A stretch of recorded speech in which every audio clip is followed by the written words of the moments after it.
HMPV व्हायरसच्या पार्श्वभूमीवर सोलापूर जिल्हा प्रशासनानं पूर्वतयारीला सुरुवातही केली आहे। राज्यामध्ये अद्याप HMPVचा रुग्ण हा आढळलेला नसला तरी खबरदारी म्हणून शासकीय रुग्णालयातले बेड राखीव ठेवले गेलेले आहेत। नागपुरात खरंतर 2 संशयित रुग्ण आढळलेले होते, मात्र त्यांच्या आणखी काही चाचण्या होणं सुद्धा बाकी आहे। त्यामुळे अधिकृतपणे अद्याप HMPV बाधित रुग्ण राज्यात आढळलेले नाहीत। राज्य शासनाच्या वतीनं वैद्यकीय शिक्षण मंत्री हसन मुश्रीफ यांनी बैठक घेतली असून सर्व शासकीय रुग्णालयाच्या डीन्सना त्यांनी सूचना केल्या।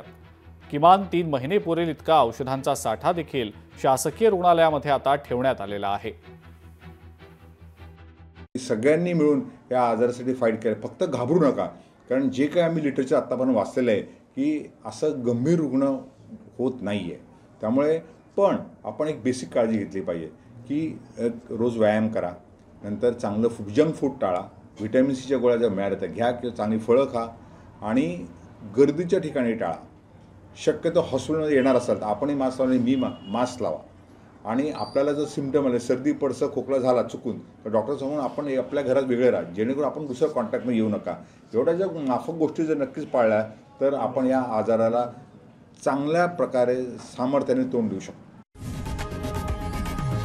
लोकशाही मराठी ऐका, पहा, जागरूक रहा।